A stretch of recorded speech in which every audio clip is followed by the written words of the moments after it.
Yeah, that's our friend Darby Mills. That's one of her most recent projects. We're going to talk about that and a bunch of other stuff tonight. I'm going to take that source out of there. But before we do, my usual East Coast co host with the most, Sean McKenna, cannot be with us tonight.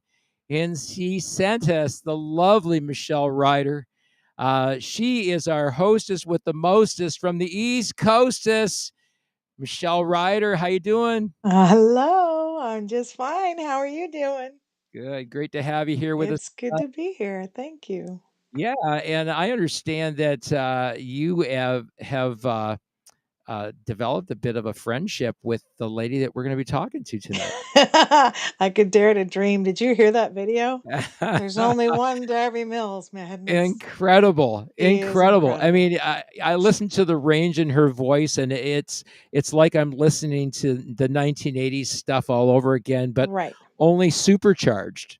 Never loses a step. She never loses a step. She's Oh yeah, absolutely powerhouse yeah, she's vocalist. incomparable. There's no doubt about that. Well, we're True. gonna Darby has this long resume in terms of her longevity with a Canadian band um, that took that's actually started out as a side Mhm. project for a couple of guys from Chilliwack, Oh. and she I think she was one of these really young eager musicians back in the day who's like, yeah, I want to be part of something that's new, and I don't know if this is really going to work out with these guys, because if Chilliwack gets back together, then maybe this thing's going to fold. Who knows, Mhm. right? But fast forward that many years later, and some gold and platinum, along with it, and largely due to the voice. I think The I, I voice. think I think if the voice actually had a person on there to epitomize the show The Voice, it should be this lady. Without Absolutely. without further ado, our great guest this evening, Darby Mills, from the West Coast to Mhm. the East Coast. There she is. Hey, Darby. Yay. Hey, hey, hey. Lovely to have you with us tonight. Mhm. Well, I'm Let's see if we honored to can be flip this here. around. Let's flip this There we around. We'll go. put you up here. We'll be Hey. like the Brady, the Brady Bunch. Exactly. Oh man, uh, that's a terrific display of your talent. Oh, That yeah. song. I mean, you covered Great a whole video. lot of different octaves there. Mhm. I've gotten lower, you mean? Yes, definitely. Well, I think your high register is still there. I think what you've done is just I'd say. expanded your register. I mean, Mhm. oftentimes, like people that sing very, very high, it takes them a while before they develop that low register, and sometimes it comes with maturity. and 3 years of no working thanks to COVID and all the rest of the stuff that has gone on the last since 2020. I used to consider this poor thing here inside here as a strip of horse beaten leather, and it's just not that anymore. And it is I'm proud to say and honored that the universe has let me live to 64 years old. I'll be Mhm. 65 this year, and to be able to have lasted more than that typical 5 years that they give Right, most right, musicians or singers right. anyway in the light. Yeah, Well, Not that according my to the rule of sevens, you started this in earnest when you were 20 years old. And if you were like anything like Joplin, when you would have been gone when you were 27. I did not join the club. No, even no, though thank you. 27, yeah, even though 27 was a very odd year for me, I felt like I had aged. Till 27, I didn't feel age, but at Right. 27, that was a hard one to take, almost Huh. as hard as 60. Well, And, I'm going to put a challenge out to anybody watching tonight. So if you've got your phone handy, share this link out with everybody tonight. If you're on Facebook, share the link out. If you're on YouTube, share the link out to our YouTube channel. if you're on X, share the link out to people on X as well, and tweet it out there to the world that Darby Mills is with us on the show tonight. And while you're at it, you can go to indietunes.com and you can download Darby's whole album, her live album, off our website. Yes. And you can get that album and you can buy that album because there's songs on there that you will never hear live again, because as you know, a live performance changes. Mm-hmm. It's a one of a kind, right? That it is. And this afternoon, we were out here in the studio. I was talking to my daughter and my wife, and I put on your rendition of Piece of My Heart. Mm. She said, "Oh my God, why doesn't she do a Joplin album? Oh, God. Why doesn't she do Darby Mills Sings Joplin? We could do you like Pearl on the couch, you know?" Darby sings Darby. That would be so cool. You know what? I think if we did Darby Mills Sings Joplin and put that out on vinyl, I bet you we could sell that shit out of that. You could sell it. You know Janis Joplin would sing Darby. That you could sell. Yeah. Good luck with that too. You know, if I was to do a tribute album to anyone, Janis definitely would be something that I think that my voice of all these years might be able to handle still. We're adding some Joplin. Piece of My Heart is back in our set. We took some flack for having cover tunes when we first started out as the Darby Mills, and so we worked diligently original and add songs like Trick of the Light and House of Shadows, and the one that Gary and I wrote called Freedom, which I love the tune. It took me forever to write the lyrics, but the meaning kept changing, even though every crisis we went through in the past 5 years was like, oh, it kind of fits. It kind of fits to this. Oh, and it kind of fits to this. And it's like, what was it? Yeah. You know, if I want to keep working, I think maybe what I'll do is a tribute album to the Headpins, and I'll go out and play all the tribute shows as the tribute to the Headpins. That appears to be the bands that are working these days, as tribute bands. So I heard that Dee Schneider has a tribute band to Twisted Sister, and he works as, so it's like, yay, Dee. Apparently, what? Well, we look alike, so, you know, great minds. Yeah, you need to maybe hook up with our friend Jason Dozer. He has two of the most successful Def Leppard and Van Halen tribute bands basically in the world. He's got steady gigs coming out as Yin Yang. Oh, she's laughing, but I don't hear any sound. I don't hear any sound. Did we lose your sound again, Darb? No, she's there. I think we lost her sound again. You have no sound. No, she's there. She might not be able to hear us. Can you hear us, Darby? Lucky guy. Say something. Lucky guy.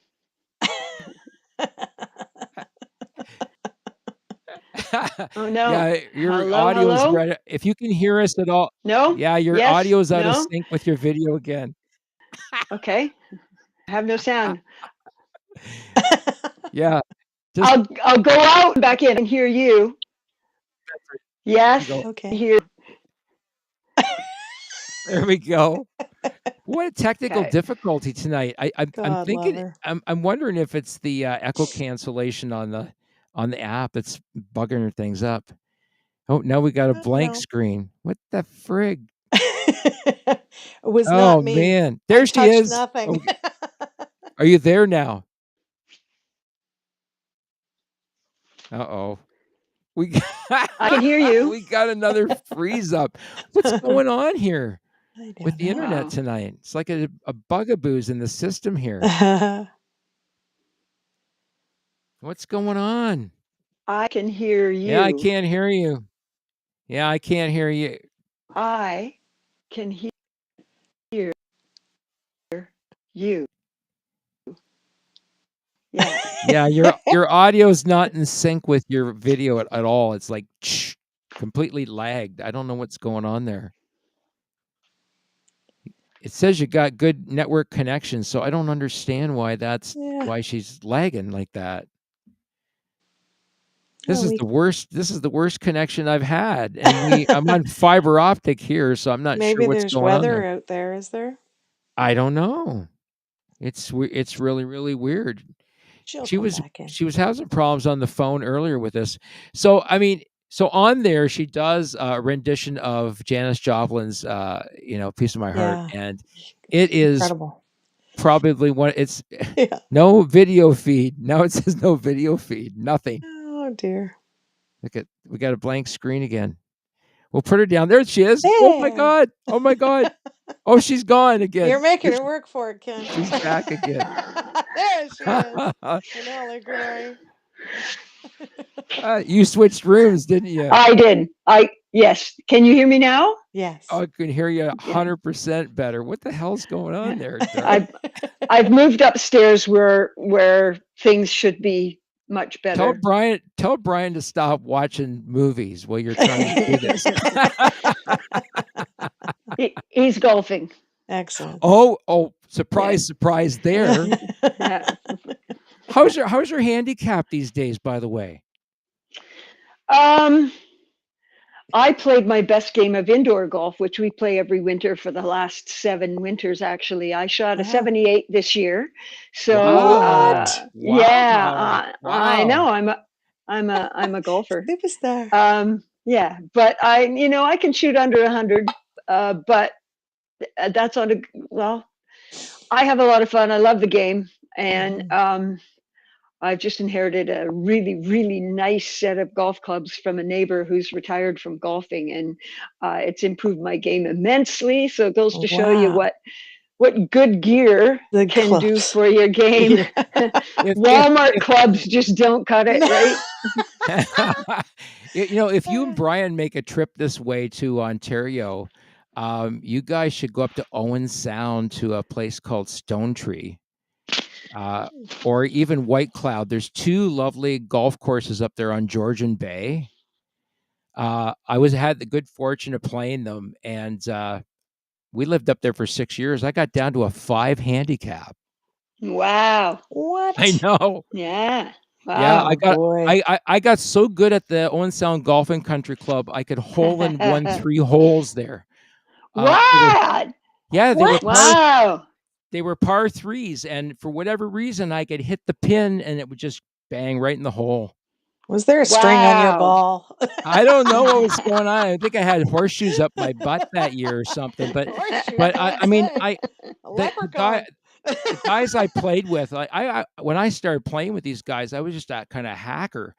But I watched them; they were all seasoned golfers, and so I just watched their form, and they would give me pointers, right? And my game just got better and better and better and better. Wow. I don't know. And when we moved from Owen Sound, I stopped golfing. I don't know why. I guess got more into motorcycling, right? But enough about me. So you guys like to golf, right? Yeah, Brian's always been a golfer. I quit for about 20 years because I was so bad, and I picked it up again. Yeah. I picked it up again about 10 years ago just to have something for him and I to do together, and he would just tolerate my patheticness out on the course. But because I play with a group of 3 men every Saturday at the Burner Golf and Country, and again, a good gear makes the world a difference. So if you're playing against somebody with a $2,000 set of clubs and you're playing with Walmart specials, they're gonna whoop your butt unless you're really, really good. So our youngest son golfs, and I mean, I weigh more than he does. Sorry, Parker, but he can hit it 360 yards. He's just crazy. Sean's laughing at at us right now because he says the live experience. Because him and I always talk about how much I think live is so much better than pre-recorded because it's spontaneous, right? It's what's there, right? And shit happens just like it did tonight, and you switch rooms, and now we're not having an issue at all. Yeah. I mean, you see look the at fish those. tank there. Yeah. Look at those Up at the lovely fishes. locks. You Yeah. look at those lovely locks. Aside from the voice, that hair has been a Yeah. trademark, right? Totally. I just had like 6 inches cut off. I Actually, saw that. yeah. In the I video, it wore was it super long. in a ponytail for, I don't know, 2020, 2021, 2022, and I broke a lot of hair off, and also I think that it makes me look a little younger. And time for a new, right? Time for you. to time Change it up. yeah, change it up. Yeah, for Change is sure. good. Sometimes it really is. Yeah. We have Visions of Morpheus on the show. Jeff Pearson, he's from Oshawa, Ontario, I believe. He's with the band Visions of Morpheus. They're on our label, and they're a prog rock band, but he has a cover band, and they're going to be doing "Don't It Make You Feel Like Dancing." Aha. Awesome. Will he be singing that? That song, Don't It Make You Feel Like Dancing, that was co-wrote between you and McLeod, right? That was a co-written, right? Yeah. Yeah, I did some co-writing with Brian. Why did they call him Loud McLeod? Too loud. Too Loud McLeod. TOO. Yeah, Too Loud McLeod. That came with him from out east. So I'm not sure of the origins, but he was very loud. His playing. Was he an Eddie Van Halen, like Turn It to 11?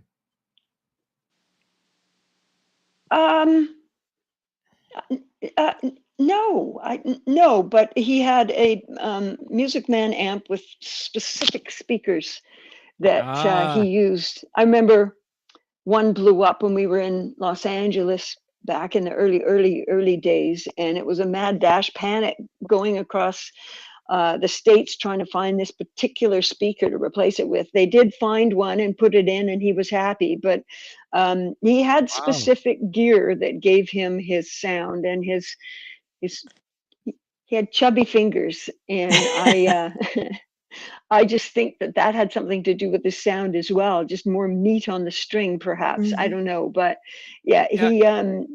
He had his own thing, that's for sure. And it was a trademark sound, though. It was a trademark sound with the band that having that rig was part of the sound, just like Eddie Van Halen's rig for Van Halen. He had a very specific rig that he used to get that sound. Brown sound, he called it.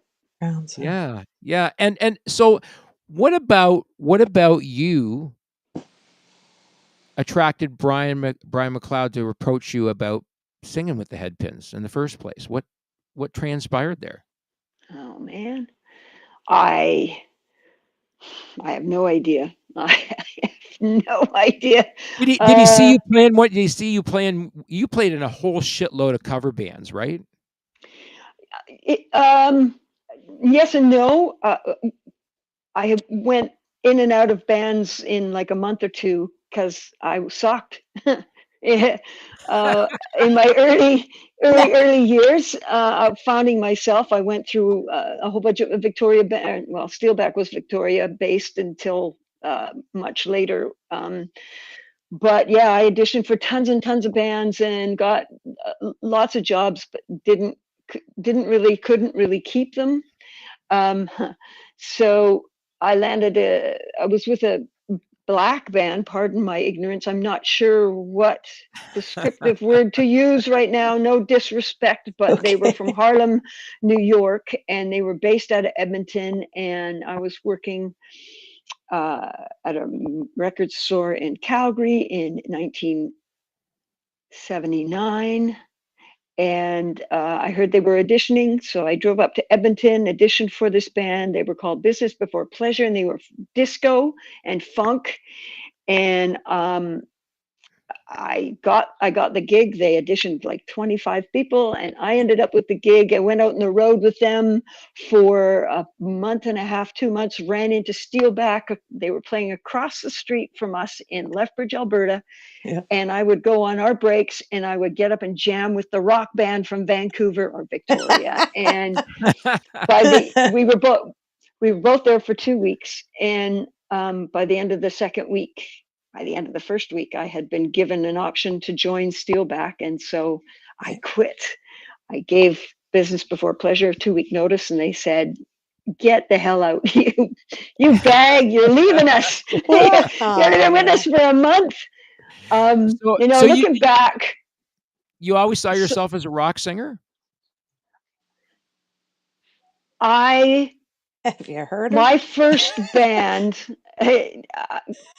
I listened to Dreamboat Annie from Heart and sang to that endlessly until I joined my first band, or actually developed my own band in my house called Kashmir. Funny, I'm telling you all this. This is information. All of this is in this new project that I'm putting together, but we'll get there later. Anyway, so awesome. They, after rehearsing in my parents' basement for about 3 months, they brought the Pearl album over and said, "You sound like this chick." They called her.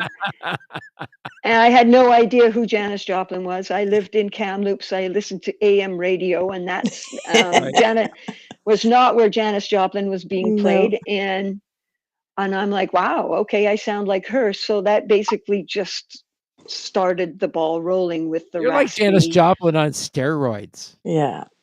Oh, I don't think so. I don't think so. I hear qualities. I hear qualities in your voice that are so natural that Janis didn't have. Yep. And I just hear those qualities in your voice. I'm a vocalist, so I listen to people's vocals and what they're saying, and what message they're delivering. And vocals are really important to me, but equally important in any band. I always say to my bass player and our drummer, "You guys are the band, right? You guys hold down the rhythm section. If you guys screw up, we're a train wreck. But if you guys hold it together, we're all good." Right? Even if I forget a lyric, they keep playing. The Art of Illusion. Yeah. Right? It's all or the odd time that the band gets absolutely lost, so the singer has to say, "Fine, I'm just coming in with a verse. Follow me." That's happened more than once. Or a chorus, like, go to the chorus. They're supposed to follow you. Oh, really? Okay. Michelle, vocalist, did that ever happen to you? Oh my God. They leave me hanging all the time. I dive off a cliff and they do their own thing, and I'm like, what happened to follow the singer? Doesn't happen. They're like, no, you're wrong. Oh, okay. Being right is better than, okay, gotcha. I'll wear this one, I guess. That's funny. Yeah. Sean says our bass player Ian Fancy was a massive Headpins fan, and he introduced us to them. Oh yeah. Yeah. Ian's awesome. I always thought she should have had a branch of goody brushes, because every teenage girl in the country was singing into her brush Darby Mills songs. Yeah, good idea. That's what we did. A missed opportunity for sure. I wish him the best. Merch wasn't a thing back then. Song, because I tried to sing. I think there's still an opportunity to market some Darby Mills merch. Yep. I think there's an opportunity to sell Darby Mills merch, don't you? Absolutely. It's all about branding. The Queen of Scream. Where did you get that from? Where did that come from? There was a magazine in Vancouver called the Vancouver Magazine, which was a high gloss, very original, kind of a who's it was a who's who of of Vancouver, and Right. they mentioned Scream and my name at one point, but I did an interview with Annie.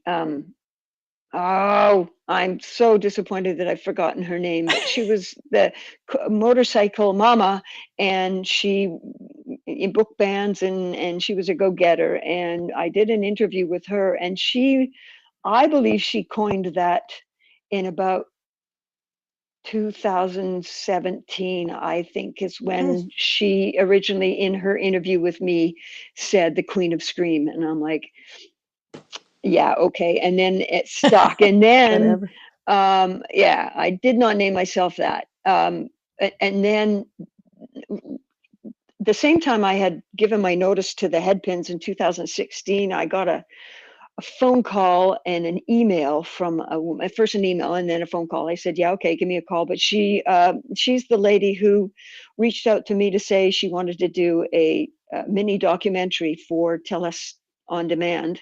Nice. And I'm like, you know what? I'm very disappointed to have to say, but I'm no longer in the Headpins, or I will be gone by the time you start filming this. So basically I can just send you over to them. And she said, no, I want to do it on your journey through. So the timing was superb, because I was in the verge of leaving the Headpins. I was doing my last 5 or 10 shows, and while they were filming, they spent a week in my house. They followed me to Canifest. They filmed some there, and we were all this wound up at the same time as an old producer from Little Mountain Sound, Ron Obvious, called and said, I'm doing traveling recordings. I'd love to record your band live. I said, well, we just happen to be doing a self-promoted show, because I couldn't get a gig in Vancouver for the life of me in 2017. And so we put on our own show, and he said, perfect, I'll come and record that. And at the same time, the documentary people were still editing and stuff. And I said, did you want to come in and catch the show? So many things lined up in 2016 and 2017 for me. It kind of gave me that so needed courage that leaving my 36-year family was not the wrong thing to do. It was actually time to find myself. And my mom had just passed away. My husband had had a heart attack and almost died. And just reality was just hitting home. Yeah. That major life-changing events, right? Absolutely. Yeah. On a stress scale of 1 to 10, that's right up there at 9.5, Totally. right? Yeah. And you lived at that stress level for a little while. It's still there. No, but I mean, the thing is that you still got your sense of humor intact. The fact that you're taking care of yourself. You said the other day, I could have really injured myself from stepping in this hole with my foot the other day. And because I work out every day, I work out on a regular basis and keep myself in decent shape. I'm pretty good. I'm very lucky. People that have done the stupid maneuver that I did have broken their hips, and I'm getting to the stage where a broken hip is not a rarity. It's more common than it's like these glasses. Well, I don't recognize myself without my glasses on. Sorry, I'm gonna have to go on stage with my glasses on, or I'm gonna fall off the stage. I will tell you that that is fairly common what you went through. A lot of people have that level of stress, and to still keep your sense of humor intact through all of that, and looking at how to take care of yourself, really important, Darby. There are days where I literally am pushing myself down the stairs safely, to Well, work out because of how good I feel after. Mm-hmm. And you just got to. as a nurse of 40 years, I will say to you that I don't believe you have a bit of osteoporosis in your body, because that injury, you would have broke a bone if you had osteoporosis. Yeah. My hip, I would have broken my hip. Yeah, the top of my foot and my toes, or my Yeah. toes bent right back and touched my shin. That's how Oh, hard. Yeah, that's how hard I came down yikes. Oh, on the short leg. I can't believe I got away with what I got away with. I can't. Take the win. Like, Just take I the win. and take the win. I Take the win. yeah, I put a rubber brace on and wrapped it and went golfing the next day, actually, because I Oh my refused God. to miss my golf game. I only get to golf on Saturdays. Yeah. So I hobbled for 18 holes as safely as possible, Oh and my I still goodness. shot okay, you know. So you throw that having a bad day out the window. It's like, Mm-hmm. but You yeah. didn't the thing is, you didn't aggravate your injury, and maybe because the fact that you work out, and the fact that you continue to stay with your routine is one of the reasons why it's not giving you any grief. Well, I had a couple days, but yeah, definitely. I'm 100% certain that it's the fact that I've stayed flexible, because that folding my body in that position, had Mm-hmm. I not had the flexibility in my legs, that would not have been good. Yeah, for Right. sure. So I'm gonna switch gears here, because I want to ask you a question. Because this is a question that only you could answer, because of who you are, partly because of the person that you are. Tell me about how different it is being a female in the world of rock, because there's a lot of guys out there. And what would you say to a guy who says, women got no place in the music, in the rock music? Um, you know what? I haven't heard that for a long time. I heard it more in the 80s, because with the exception of Janis Joplin and maybe one or two others, there weren't the TV show that's out there. Oh my goodness, Fanny. I had no idea about Fanny. Now I've watched their show, I don't know, countless amount of times. I don't know if you've seen it, but check it out if you haven't. An all-female band, you know. Um, I the, for the 36 years I was in the Headpins and the bands that I was in prior to that, I learned how to be the guy, one of the guys, the best I could. I developed potty mouth, although I swore a lot as a kid anyway. But I just had to be as tough as they were. You know, that was just Did how you you ever have to sleep survived. did you ever have to sleep on the tour bus with them? Great. Thankfully, I would have my own bunk. Right. So I had to make sure I was in it, or someone else would. So Skylar. others would join into my bunk. Hey, but Get out of my bunk. but being in a bunk room with a bunch of guys, I mean, that's got to be a completely different experience altogether. Like a malodorous one for sure. Oh, you don't want to know what I know. See, that's why you should write a book, like an expose, because there's probably so many freaking stories that nobody would ever know about unless they were in the expose. Yeah, yeah. I couldn't do that. without implicating yourself. Oh, This and was her and family. You don't drag your yeah. family down the drain. Guilty, guilty, Oh, guilty. yeah, and no longer my family, but No. I'm not going to be that person. You're I better will than say that, no right? more. You're I will better than say no that. more. You're better than that. Yeah. I'm wiser than that. Now you also, I mean, you turned your art into a completely different thing as well during COVID, because you started making this really cool designer jewelry. Oh, it's beautiful. That actually started happening back when I lost Mom, and then my husband had his heart attack, and he was basically at home for a month or so without being able to do too much after that.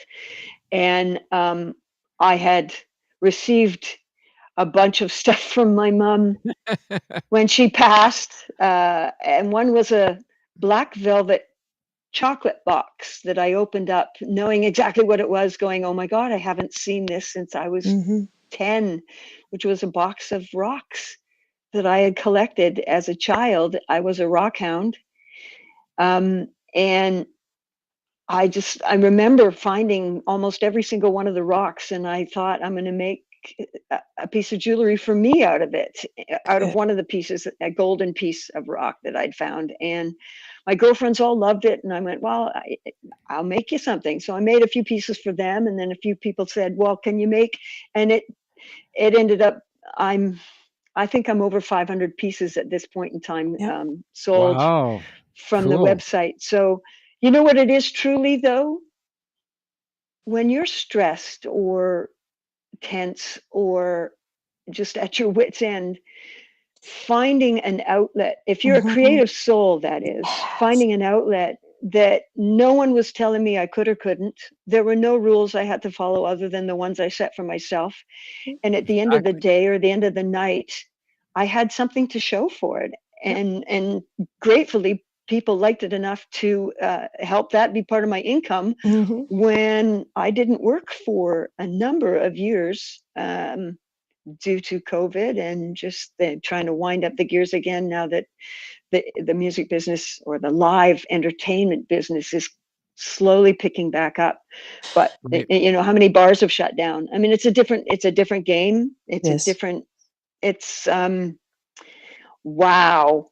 I'm so glad I got to sow my oats in the 80s, late 70s and early 80s, when you could play 3 sets a night and still talk the next day. And you'd work 7 days a week, traveling on the Sunday, setting up, doing the jam, you know.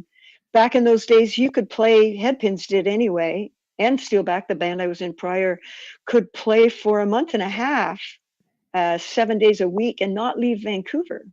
Wow. Because there were a lot of clubs around Vancouver to play at, weren't there? Back in the day. Absolutely. Yeah. A friend of ours, a common friend of ours, is actually working on writing a book called The Golden Age of the Bar Circuit. Yeah. Yeah. And they toured the bar circuit from the East Coast to the West Coast. They were one of the first Canadian bands to ever tour from coast to coast on the bar circuit, no less. Wow. Doug Rasmussen, that name familiar? No, don't know the guy. Never heard of him. Doug's in the chat room right now, and he says, I feel so lucky and honored to have worked with Darby the last 8 years when she formed the Darby Mills Project. She is super talented and has a heart of gold. I look forward to future endeavors. We do on, too. That's awesome. Yeah, I mean, but those kinds of relationships, you have to build that loyalty with those people. Yeah. Well, yeah. Even though I was in so many projects early on, the Headpins was 36 years. It was a family.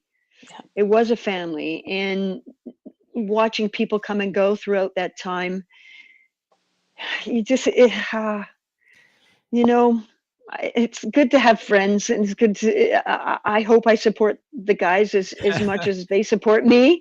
And, you know, my objective is to be as good a leader, if they dare to call me that, as I'd like to work for. So, yeah, live and learn, and I've learned lots of things to do and lots of things not to do, and hopefully I can follow those guidelines without messing up too much.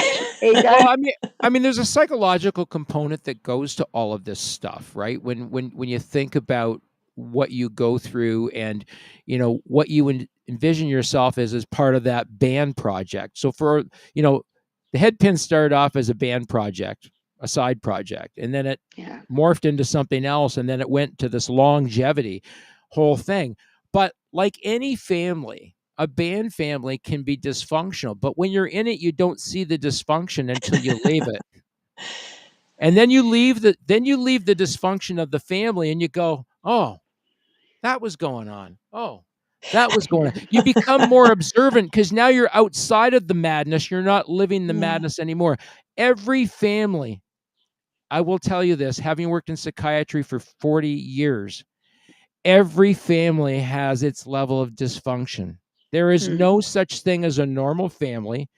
Every family has some level of dysfunction, even though they may portray themselves as the most perfect family.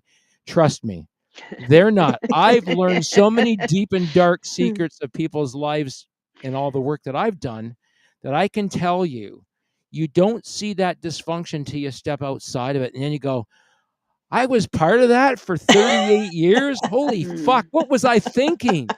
But you become acclimatized to it. You forgive, you let it go, you move on because you're moving so fast. You don't have time to No. think about it, right? Well, that's one way to think about it, or you can feel trapped, like lots Yeah. of people in families do. Yeah, exactly. If you're being told, what you do on your own is no good. If you're being told you'll never do it without me, if you're being, there's the mental games. Let me ask you this question then. Let's go back to when you first got into this business. Did you think you were good? Did you think you were good enough to be on the big stage? Did you see yourself standing up there in front of hundreds of thousands of people? Did you see that? I was in Upper Island on the west coast on Vancouver Island. Oh, what's the name of that town? I remember the bar. It was a building that had been moved, an old building picked up and moved to. Oh my goodness, not Duncan. No. Anyway, I was with Steelback. They hired me. That was like my fifth, sixth band by that time. And I remember one night, and I haven't thought about this forever. It's wild that it clicked. I went on the stage and it was if a switch had been flicked. And so much so that one of the guys in the band came up to me after the show and said, what did you do? Did you take something tonight? What did you do? I have arrived. You were different. Ooh, I want you to pee in this jar so we can test your urine. Yeah, no, not so much that, but I was different. I had found the reason I was on stage, perhaps. It wasn't a game anymore or something fun anymore or whatever. Something switched, and I just knew. How old were you? 19. Wow. What an epiphany to happen, right? It did. It totally happened. And it was within 5 months that I was in the headpins. Okay. So prior to that moment, having that epiphany moment, were there people that were ever disparaging to you and said, you're not capable of doing this. You're never going to make it. You're not going to do it. You can try all you want, but you're not going to do it. And you started telling yourself that story. Did you ever find yourself there? Well, getting fired from I don't know how many bands prior to Steelback was a bit of an indication, and yet I had got the audition. Yeah, I would audition. I'd get the audition, and then they'd let me go. And a lot of it was that I think anyway, I had a hard time memorizing lyrics. That was always a memory has always been an issue with me, and it's not getting better, just so you know. You know what I think would be really, really cool. I just thought about this. Your story in some ways sounds a bit like Rick Emmett's story. We've had him on the show, and he shared with us that right from the very beginning he had creative differences with the other guys in the band. Mm-hmm. Right? So right away, it's not a good fit, but you stay there anyway because it's going to help you achieve something. You see something happening, right?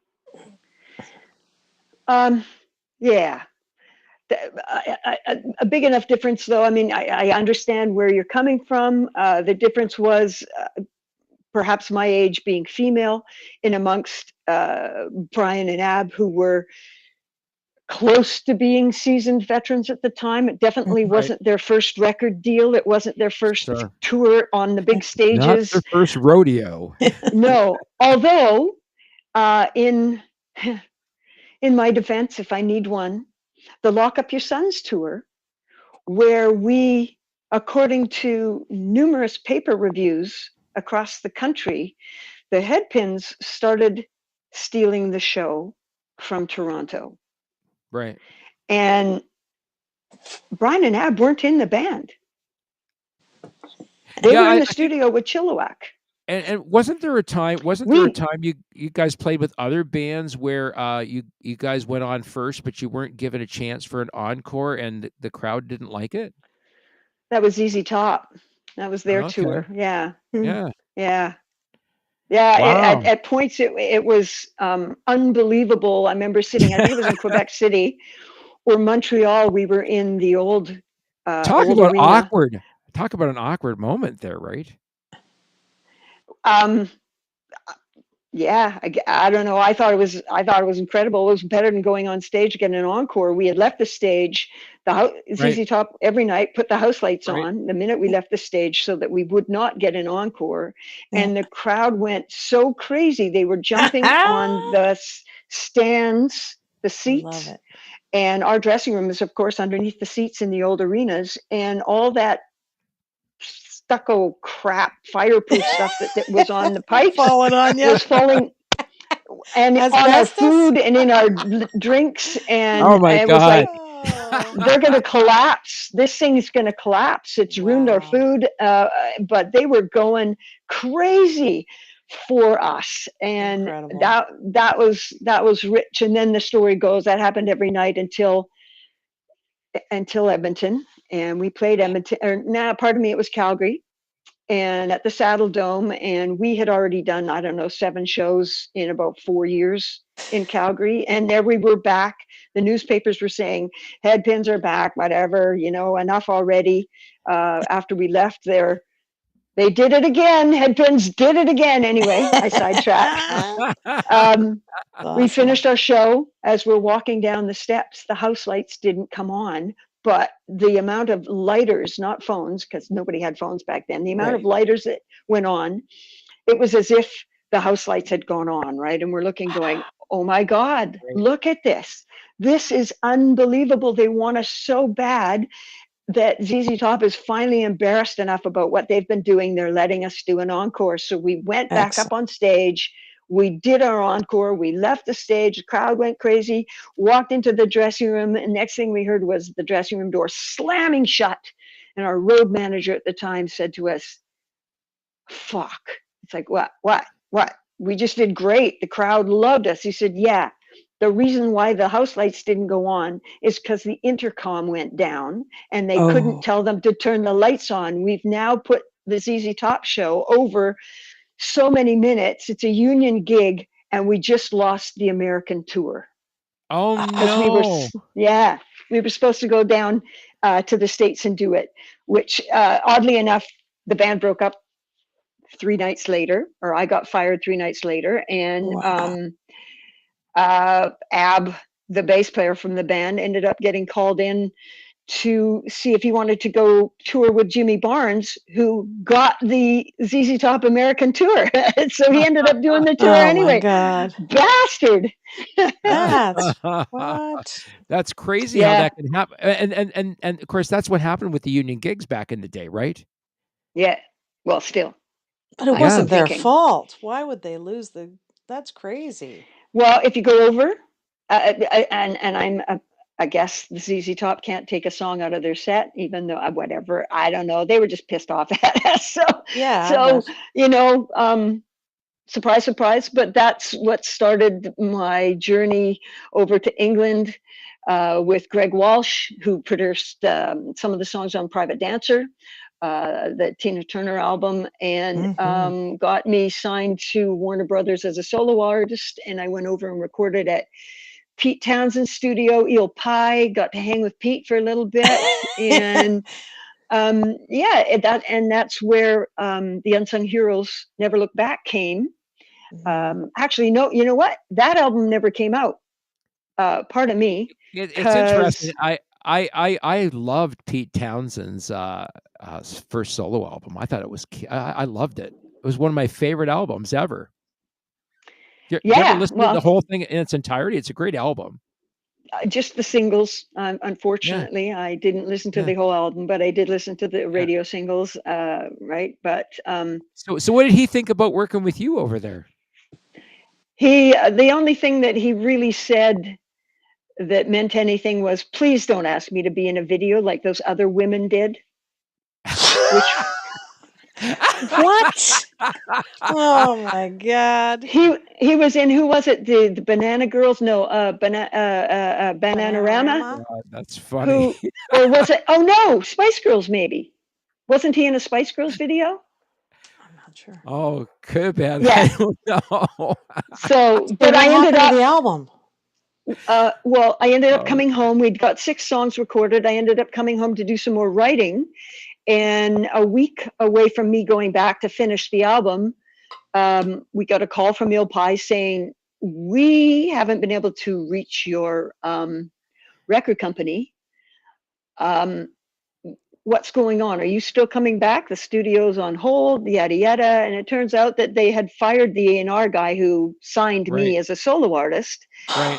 And so my then manager at the time and I jumped on a plane down to Los Angeles, because that's where we were signed at Universal Studios, and went in and had a meeting with the new A&R guy. And he said to me, I'm going to break a female artist this year. There's no doubt in my mind. And it's between you, I've told this story so many times, and a 16-year-old who basically has not performed before, but she has something.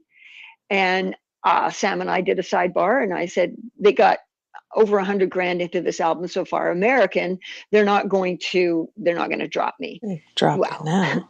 Yeah. Well, so I called their bluff and said, okay, well, I can't remember what I said, but anyway, the new A&R guy said, okay, well, I'm going to go with Tiffany.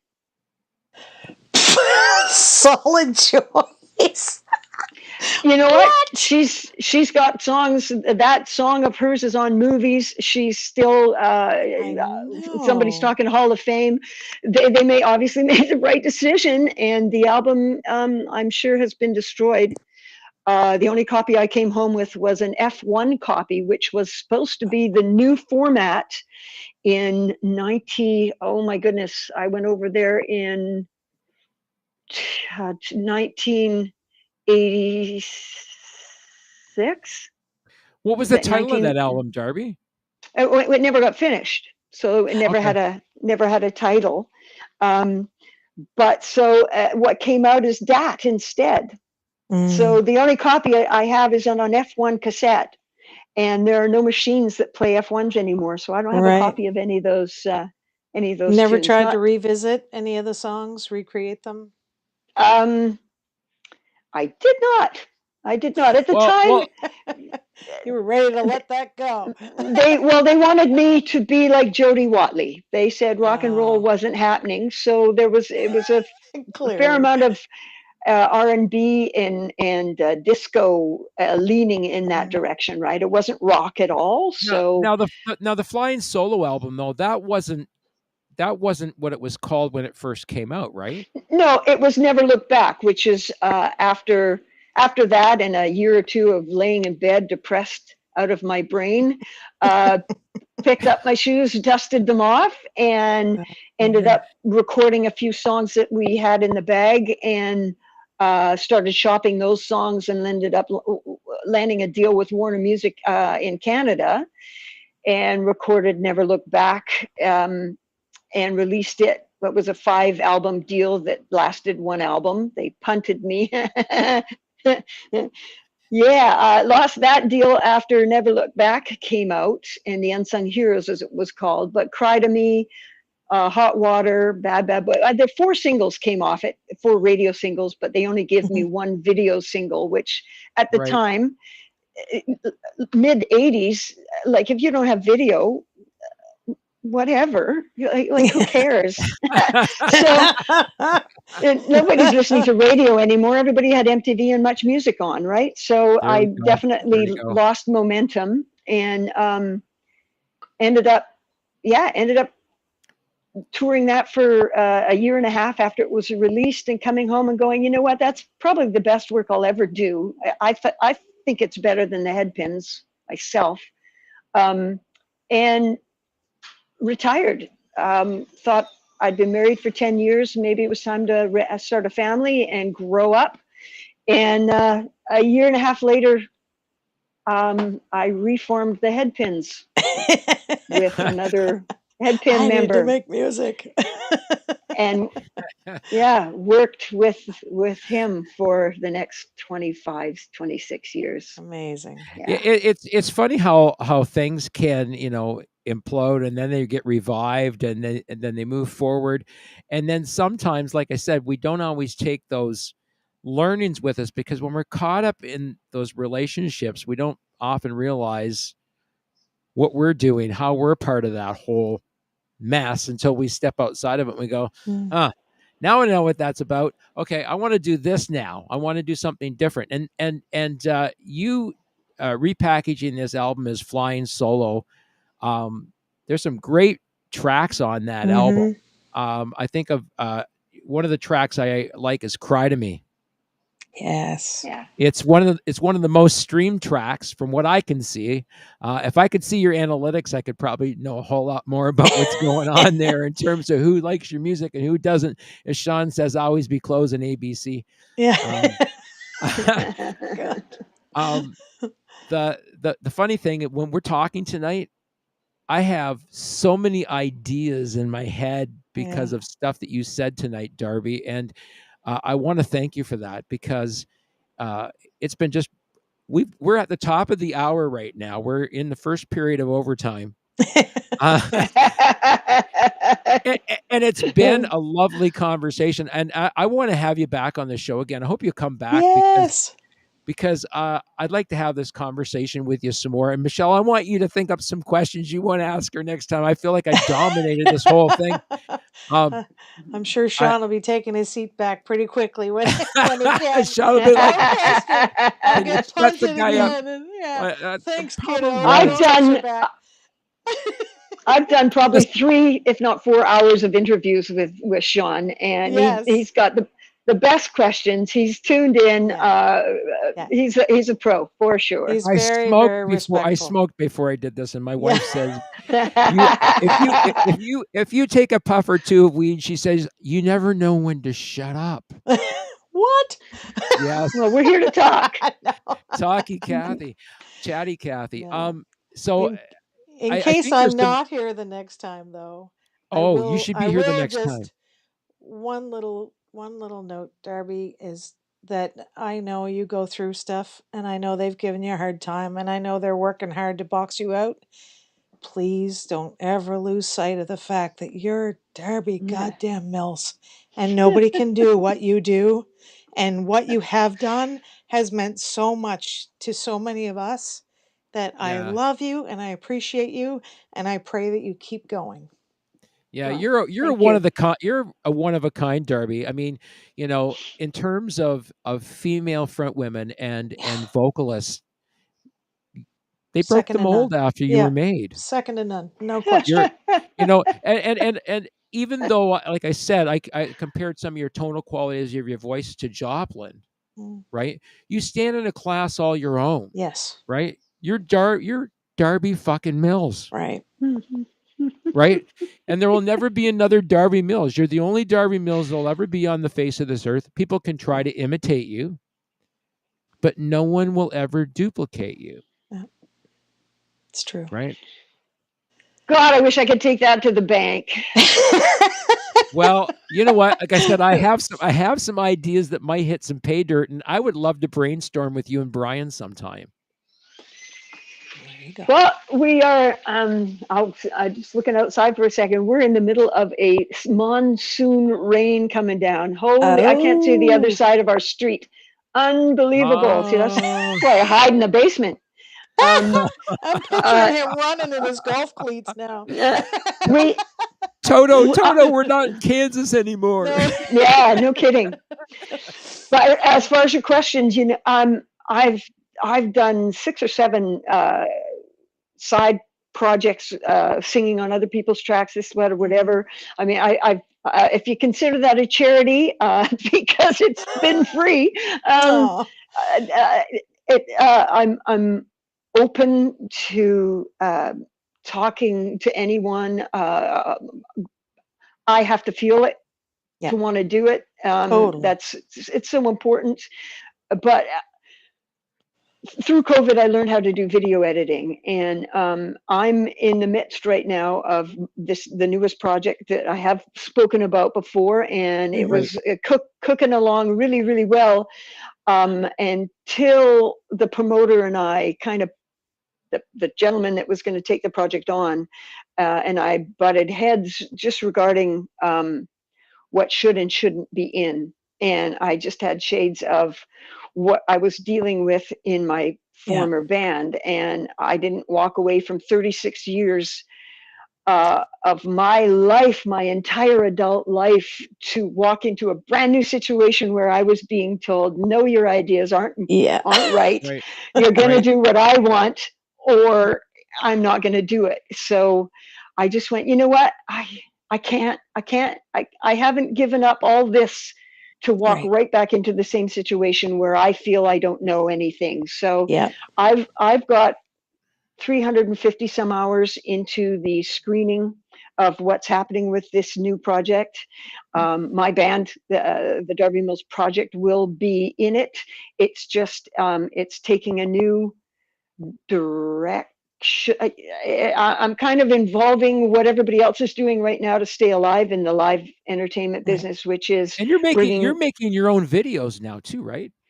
Yeah, the House of Shadows is my video concept, and awesome. Editing. It's Trick of the Light is as well. Get what you the give. The art concept in each of those. Did you do any consultation with anybody else? It's all out of your head.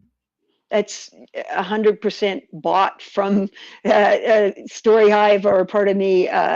Those videos cost more than I made doing those songs, let me tell you, because I bought every single thing that's in there, including the green screen that I shot in front of for House of Shadows to put me in. And that's why the band's not in it, is because I did that in my basement.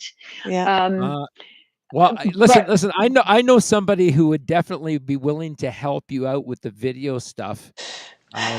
Big time. We can talk about that off camera, because I believe this person really cares about you and would love to see you succeed in your projects. So. Well, awesome. Again, anybody that's willing to collaborate with me and share my ideas, or at least tell me that my ideas are worthy, I'm willing to take the time to listen. But just to get back to the point, because I do want to address this. So this new project, I've got probably 300 more hours to put into it, because it's a 2-act show. And it's kind of like combining the mini documentary Queen of Scream and live performances. It's called True Story. And everything that I've said here tonight that's old and factual is kind of addressed into this this hopefully wonderful just journey back to the day I hit this planet, and all the crazy things that I've done. So whoever's interested, I have no idea, but I'm going to build it and, see if they come. Awesome. I can't wait to see it. Build it, and they will come. It's like baseball. It's totally like that. Well, we've had the one and only Darby Mills with us tonight. Want to thank her for joining us. We're going to have you back on the show. We'll set another date and get you back, because we need a part 2 of this, because there's some more information. I had a million more questions come up. I thought, oh my God, we could go here, we could go there, because you have such a rich history in what you've done, and the way that you thought outside it and reinvented yourself. And my hat goes off to you for that level of creativity. Yes. And we want more people to know about it. So that's another reason we want to have you back on the show, so more people know about this great work that you're involved in. Yeah. And we push it forward. So the one and only Darby Mills, the one and only lovely Michelle Ryder. You can hear her music. Yay, You Michelle! can hear her music as well off our website at Thank you. IndieTunes.com. You can find it on your favorite streaming platform, but by all means, go and download these two artists' music off our website. It's $1 a track, cheaper than a cup of coffee, and That's will true. last you a lifetime. I'm Kenny. You are not. This has been